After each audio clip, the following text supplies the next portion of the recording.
Et bonsoir à tous, vous êtes sur Lancer Critique et aujourd'hui on va parler de jeux de rôle qui m'ont particulièrement marqué et on va parler de mon tout premier jeu de rôle, Warhammer, le jeu de rôle fantastique.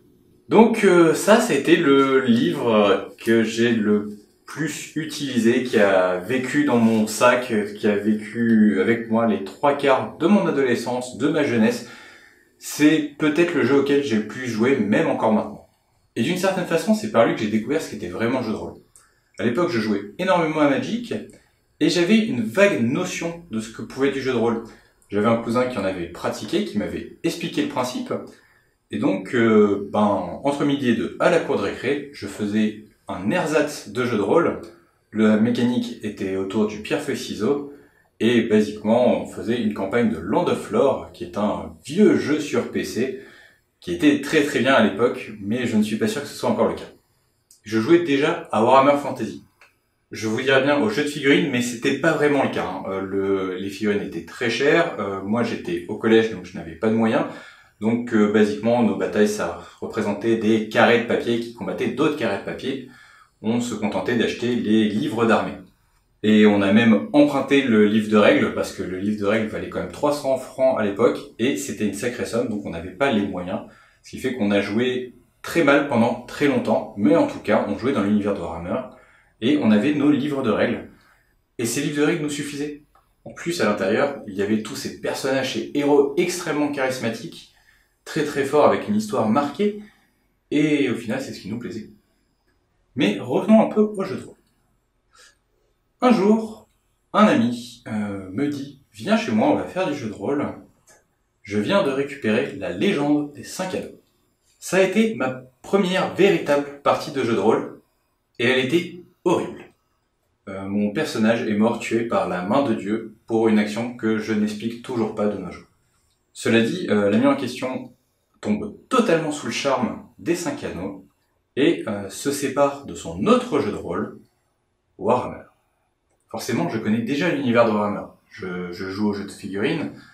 Bref, instantanément, il veut s'en débarrasser, je propose de lui racheter. Et ça a été le début d'une longue, très très longue dette. Parce que il ne se séparait pas juste de son livre, il se séparait de l'intégralité de sa collection.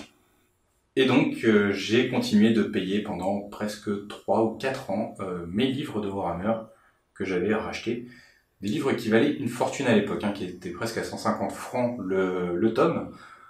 Donc, forcément, nombre de Noël et d'anniversaires y sont passés. Et donc, Warhammer, le jeu de rôle.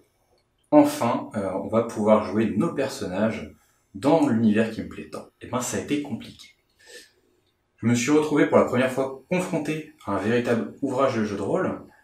Alors même si il y a toute l'explication, etc., faire le pas de créer une partie en n'ayant aucun véritable background autour, à part une très mauvaise partie de L5R, c'était pas évident.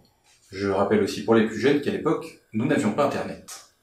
Si bien que j'ai commencé cette première campagne de Warhammer qui se déroulait à Khemri, donc avec un petit groupe de joueurs, et j'ai fait tout ce qu'aurait fait un enfant de mon âge, c'est-à-dire j'ai donné énormément d'objets magiques, charismatiques, signatures à mes joueurs, de façon à ce qu'ils deviennent les héros de légende que j'avais pu croiser dans le jeu de figurines.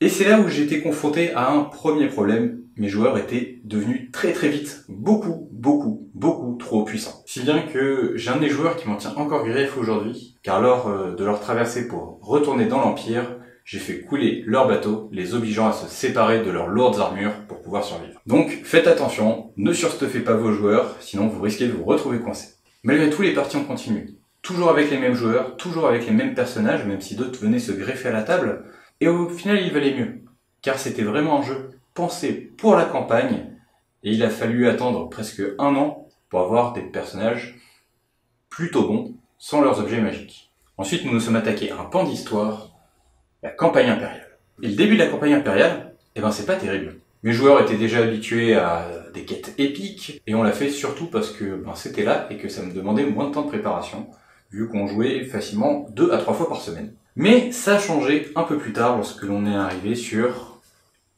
le pouvoir derrière le trône. Et ça a été une véritable claque. À partir de là, la campagne impériale a pris tout son sens. L'histoire est devenue riche, avec une véritable profondeur, une intrigue. Ça a vraiment développé pour moi un sens du drame et des scénarios mieux ficelés qu'une simple ode à la violence, tout ce qui avait été jusque-là mes scénarios. Car il faut bien le reconnaître, mes scénarios n'étaient juste une succession de scènes qui n'étaient là pour nous mener au combat, qui était le climax du scénario. À partir du pouvoir derrière le trône, j'ai complètement changé d'axe. L'important était l'histoire et non plus les combats. Alors que nous étions encore en plein milieu de notre grande campagne épique, j'ai croisé INS.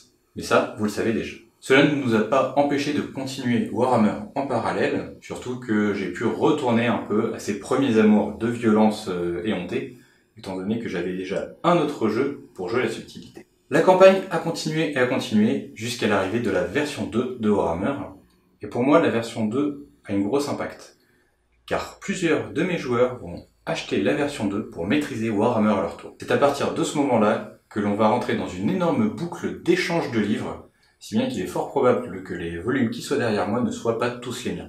Cependant, la plupart de mes volumes ne sont pas chez moi non plus. Bref, nous avons continué à jouer à Warhammer pendant des années et des années. Si bien qu'à la fin, les personnages étaient extrêmement puissants, disposaient d'un nombre incalculable de points de destin, donc l'équivalent de vie réellement, et il était temps d'attaquer le vrai dur du dur, le château Drachenfels. C'est sans aucun doute la campagne la plus dure que j'ai jamais vue dans un jeu de rôle. Les masques de Nyarlathotep, c'est de la gnognotte en comparaison à Château Drachenfels. C'est tellement de la gnognotte que des personnages qui avaient plusieurs années derrière eux d'antécédents n'ont pas réussi à la terminer. Et quand je dis n'ont pas réussi à la terminer, ils ne sont pas morts sur le boss de fin. Non, ils sont morts avant. Bien avant. Et c'est d'ailleurs comme ça que se sont achevées nos aventures. Notre dernière partie tous ensemble s'est passée dans le château, et tout le monde est mort. Au final, qu'est-ce que m'a apporté Warhammer ? Eh bien, tout simplement l'amour du jeu de rôle. C'est le jeu auquel j'ai le plus joué. Il se déroulait dans un univers extrêmement riche, très intéressant, dont j'ai pu avoir des discussions enflammées pendant des heures et des heures. Il m'a apporté un véritable amour du lore et une envie de creuser et de chercher plus pour pouvoir ancrer au mieux mes joueurs dans leur univers. Il m'a également appris à la dure comment équilibrer une partie de façon à ce que ce soit intéressant pour les joueurs sans que ce soit trop compliqué pour eux en même temps. Et pour ça, Warhammer est vraiment très bien, car les joueurs commencent à un niveau très faible, et du coup, niveler la difficulté est un véritable challenge pour le maître de jeu. Cela dit, même si Warhammer est un jeu envers lequel j'ai énormément d'affectifs, je n'ai pas dû y jouer depuis plus de 10 ans. Il faut dire que mes attentes en termes de jeu de rôle ont changé. Déjà, c'est un univers que je ne connais plus aussi bien que je l'ai connu avant. Ensuite, le système de jeu met vraiment en avant le plaisir de jouer en campagne, d'avoir son personnage qui se développe et qui grandit au fur et à mesure. Et du coup, cette nécessité de jouer en campagne est forcément quelque chose de plus difficile à mettre en place une fois arrivé à l'âge adulte. Et d'un certain côté, je pense aussi que j'ai un petit peu fait le tour. Même si à présent nous sommes à la version 4 de Warhammer, le jeu reste quand même très ancré sur ses bases et correspond moins à ce que j'attends d'un jeu de rôle maintenant. Warhammer est très basé sur ses statistiques et très basé sur sa progression de personnage. Et maintenant, je m'intéresse beaucoup plus aux interactions entre les joueurs et les personnages qu'à ce genre d'aspect. Ça n'en demeure pas moins un excellent jeu. Et je suis à peu près sûr que j'aurai tout autant de plaisir à y rejouer que j'en ai eu à l'époque.